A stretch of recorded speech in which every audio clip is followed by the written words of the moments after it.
Bismillahirrahmanirrahim. Assalamualaikum warahmatullahi wabarakatuh. Hamdan syukranillah, alhamdulillahalamin. Kita bisa ketemu lagi di mata pelajaran TIK untuk pertemuan keempat ini. Alhamdulillah, kita bisa lanjutkan lagi untuk hari ini fungsi dari tools-tools yang ada di Microsoft Word. Langsung aja kita buka Microsoft Word-nya. Kemarin kita udah sampai di menu Insert. Nah, sekarang hari ini kita akan masuk ke menu selanjutnya, menu Page Layout. Di sini kita bisa mengatur halaman dari sebuah lembar kerja yang akan kita gunakan. Nah, jadi yang mau kita ketik di sini bisa kita setting, itu bisa kita atur di sini. Jadi di menu Page Layout ini semuanya berisi tentang pengaturan-pengaturan atau setting-setting untuk ukuran kertas dan lain sebagainya. Nah, langsung aja pertama, di sini ada themes. Nah, di sini ada themes atau tema. Bagi yang belum tahu, tema itu berarti mencakup semua yang ada di satu halaman ini, satu file ini semuanya. Nah, jadi di sini ada banyak sekali tema, di sini bisa kita pilih untuk kita gunakan sebagai tema dalam ketika kita mengetik. Nah, jadi setiap tema di sini pasti punya pengaturan sendiri-sendiri. Pengaturannya beda-beda. Nah, mungkin kalau ada yang nanyain bedanya tema sama style, nah ada style di sini. Bedanya tema sama style apa?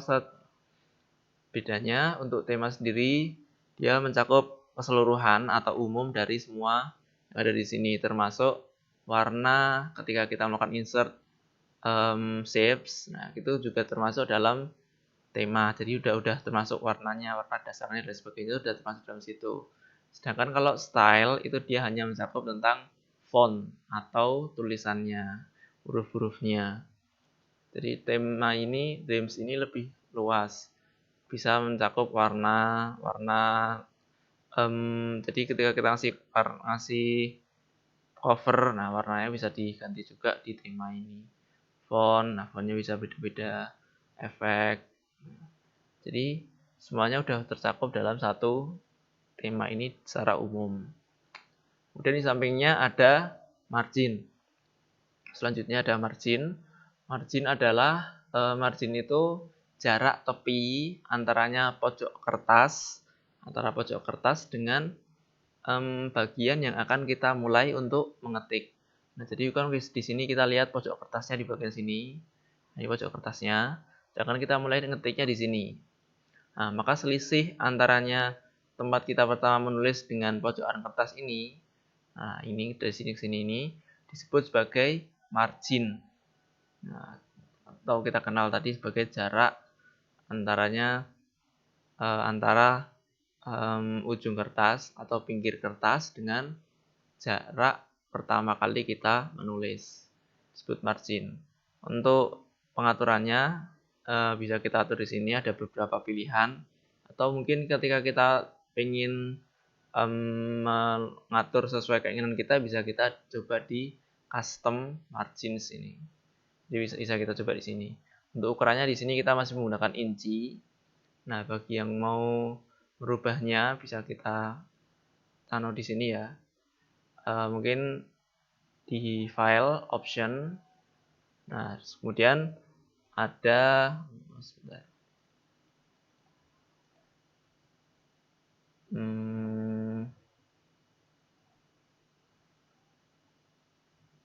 nah, di advance itu di sini ada tulisannya show measuring inch unit of. Nah, di sini ada inci, bisa kita rubah ke cm.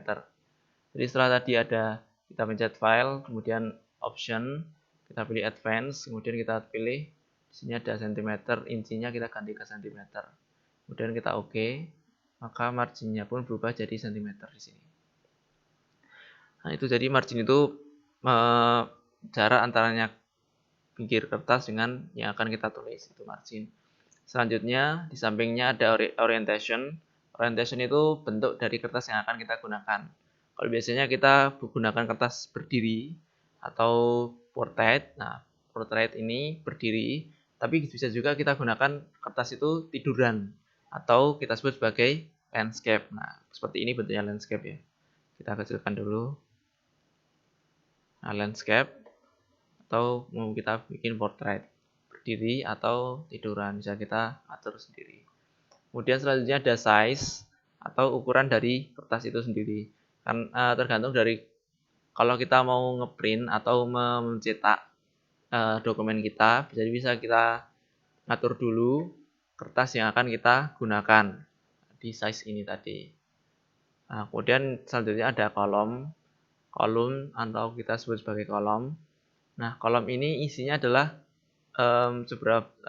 berapa sih kolom yang akan kita gunakan dalam satu satu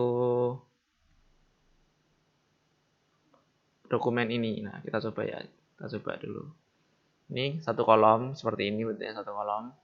Kemudian kalau mau kita bikin dua kolom, maka dia bakal ada dua kolom seperti ini. Nah, dua kolom seperti ini. Jadi kita bisa nulis di kolom selanjutnya. Kita bisa nulis di kolom sini juga bisa kita tulisin. Jadi dia bakal jadi dua kolom. Atau kalau enggak kita mau bikin tiga kolom juga bisa. Tiga kolom seperti ini. Nah, tiga kolom. Jadi 1, 2, 3 jadi tiga kolom. Atau kita pengen sedikit di kiri yang banyak di kanannya.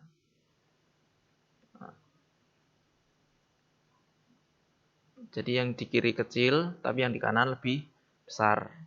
Atau mau kita balik, seperti ini juga bisa. Jadi semuanya bisa, kolomnya bisa kita rubah-rubah. Atau mungkin pengen pengaturan yang lain bisa dipilih di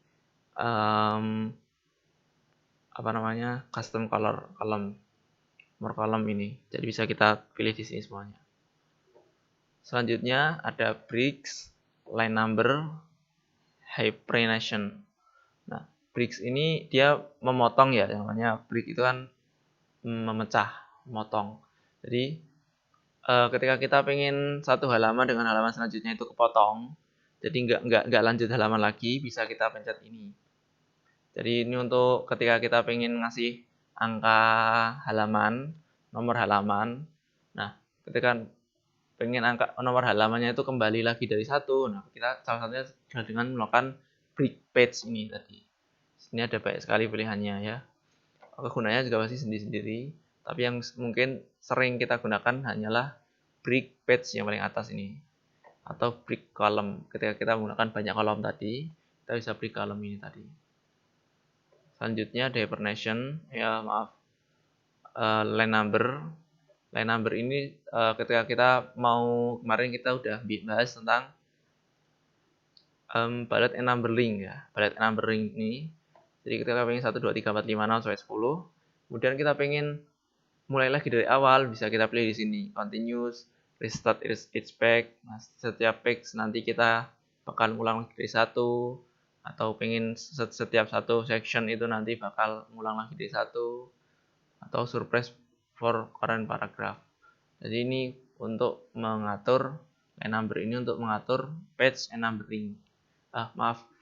Bullet and numbering. Selanjutnya ada watermark. Nah, kita kembalikan dulu ke kolomnya jadi 1 ya. Selanjutnya ada watermark. Watermark ini disebut sebagai tanda air. Tanda air itu ketika biar file kita itu nggak ditiru. Jadi ketika kita ngeprint itu menunjukkan bahwasanya itu punya kita. Nah, di sini ada beberapa pilihan ya, confidential, download copy, sample, draft. Nah, kemudian di bawahnya masih ada lagi ASAP. Nah, ASAP, bacanya ASAP tapi bukan ASAP ya, artinya ini as soon as possible. Kemudian ada urgent. Nah, kalau kita pengen bikin sendiri, saat aku pengen bikin watermark juga tapi pengen bikin sendiri, bisa nggak Tat? Bisa. Caranya di custom watermark. Nah, di sini kita pilih, kalau picture berarti kita ngasih satu gambar, atau kalau enggak kita pilih teks. Nah, pilih teks ini kita coba teksnya kita ganti jadi Midcomb. Kemudian kita fontnya kita jadikan tetap Calibri aja. size-nya auto, color-nya semi transparan, jadi dia bakal semi transparan, agak sedikit transparan. Layout ini diagonal atau horizontal, jadi bisa kita pilih ya. Sekarang kita pilih diagonal aja. Kita apply, bakal muncul seperti ini, gambar tulisan Midcum sebagai watermark kita. Nah, Ustaz, kalau kita udah pernah bikin watermark tapi kita pengen hapus watermarknya gimana? Bisa. Caranya adalah di bawah custom watermark ada remove watermark. Nah, ini kita pencet aja, maka tulisan Midcum tadi bakal hilang, watermarknya kita bakal hilang. Nah, seperti itu ya. Kita custom lagi, text Midcum. Nah, kemudian sampingnya ada page color. Page color itu adalah untuk mewarnai halaman. Jadi ketika kita lihat ini warnanya masih putih, nah, kita pengen halaman kita berubah warna jadi biru, maka kita rubah jadi biru. Jadi satu halaman ini warnanya bakal jadi warna biru. Ini adalah guna untuk page color. Kemudian ada page border. Yang namanya border itu border itu dia untuk mengelilingi, jadi bingkai yang mengelilingi satu kertas itu. Jadi kita bisa bikin border atau bingkai dalam dokumen kita. Nah, ini kita akan coba kita bikin box. Nah, jadi ada beberapa pilihan ya. Box, ada shadow, ada 3D, ada custom. Nah, kita pilih yang box aja. Kemudian untuk warnanya kita beri warna ini untuk memberikan warna, terus kemudian width itu seberapa tebal. Nah, kalau semakin tebal maka semakin kelihatan ya. Kemudian ada art atau bentuk dari bentuk dari border kita. Nah, kita coba pilih yang agak pohon-pohon begini. Kemudian kalau style itu bentuk dari garis-garis. Kalau kita tadi pakai garis-garis, maka ini ada beberapa style ya. Jadi mau patah-patah atau mau bergelombang, nanti tadi kalau kita pakai style, kalau kita pakai garis-garis tadi. Nah, untuk art sendiri bisa kita ubah di pengaturan di besarannya. Nah, kalau pengen besarannya besar atau kecilnya bisa kita rubah di sini. Kita rubah untuk sekarang kita rubah jadi 15 saja. Nah, kalau sudah selesai, kita langsung sebelumnya apply to itu bakal kita gunakan untuk apa? Wall document di section. Jadi ini bisa kita rubah di sini juga. Ada pilihannya di sini. Kalau sudah selesai, jangan lupa di OK, maka akan ada bordernya di sini.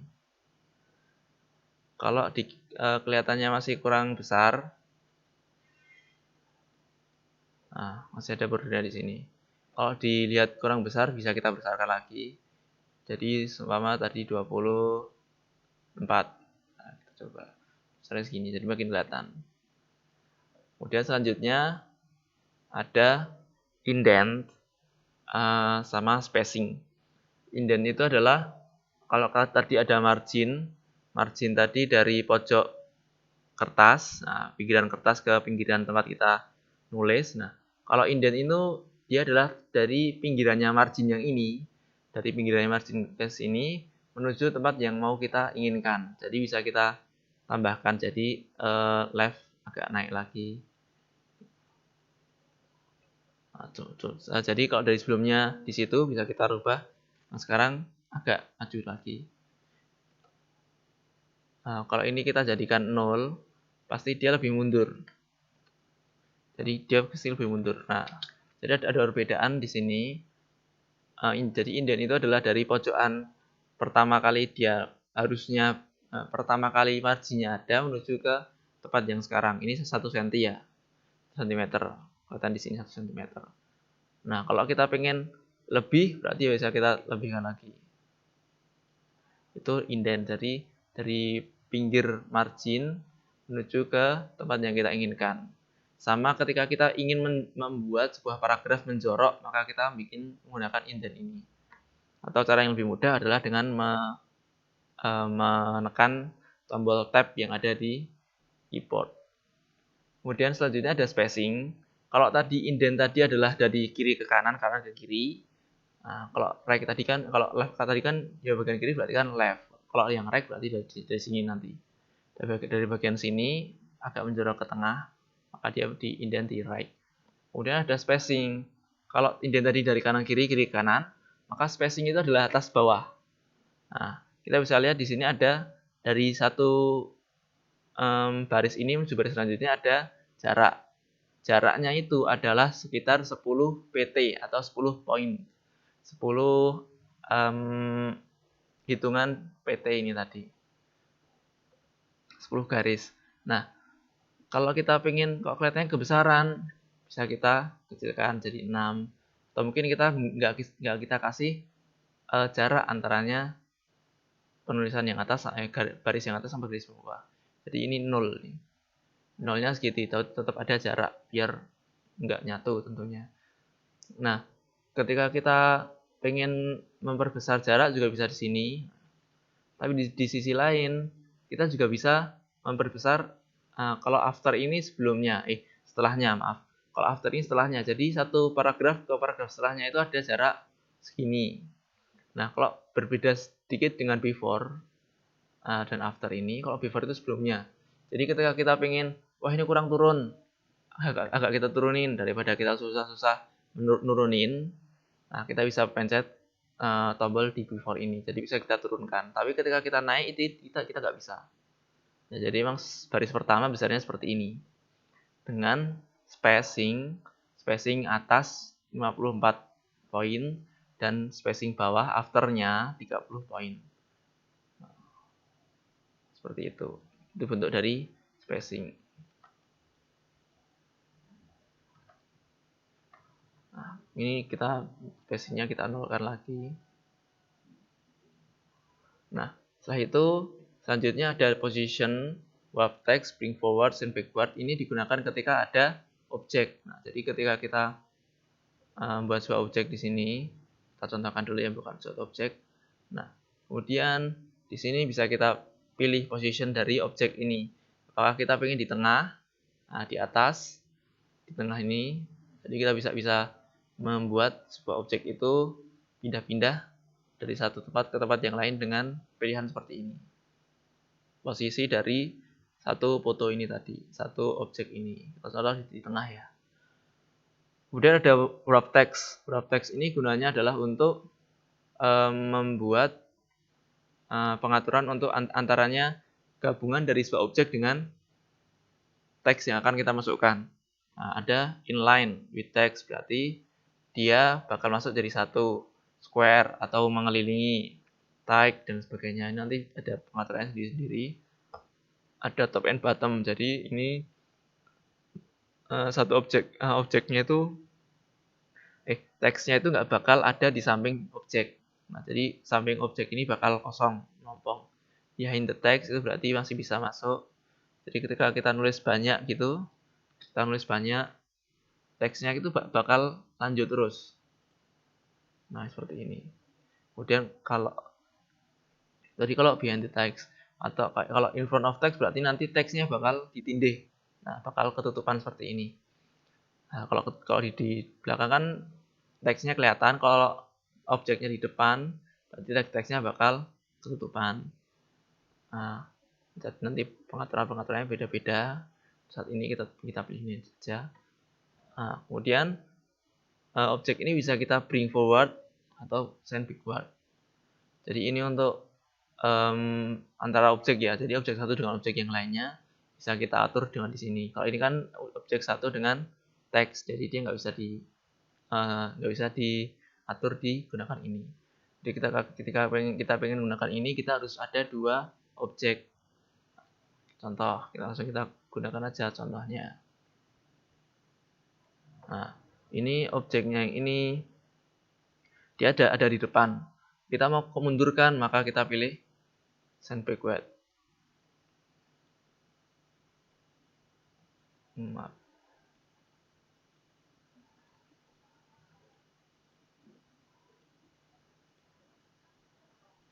Oh, maaf.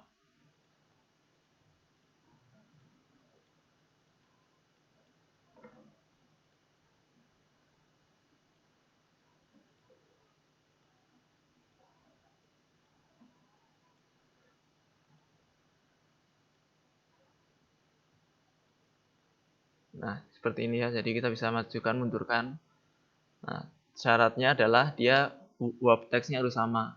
Kalau warp text-nya nggak sama, dia nggak bisa diajukan dan dimundurkan. Ini kita di depan, bisa kita send ke belakang. Nah, jadi yang satunya jadi di depan. Seperti ini. Ada perubahannya.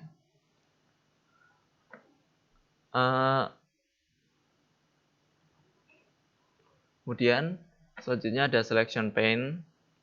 Ini untuk melakukan memilih objek ya. Dan ada align, ada rotate. Nah, ini juga masih sama digunakan untuk satu objek. Nah, objek ini bisa kita align-kan ke kanan, ke kiri, atau ke kanan, atau ke tengah. Jadi kita taruh posisi mirip sama positioning tadi. Kemudian ada kita rotate atau kita putar-putar. Bisa kita putar-putar. Jadi sebelum kita pilih malah bisa ada preview-nya. Jadi bisa kita lihat, kita nggak perlu takut untuk salah. Jadi seperti ini. Ya mungkin untuk hari ini cukup sekian dulu. Hari ini cukup sekian, nggak perlu ada banyak pelajaran, cukup satu menu untuk hari ini. Insya Allah besok akan kita pelajari selanjutnya di reference. Kalau waktunya masih ada, kita lanjut di mailing. Untuk hari ini cukup sekian. Jangan lupa untuk terus belajar persiapan untuk ujian yang insya Allah akan kita hadapi pada 2 minggu ke depan. Akhirul kalam, barakallahu fikum. Assalamualaikum warahmatullahi wabarakatuh.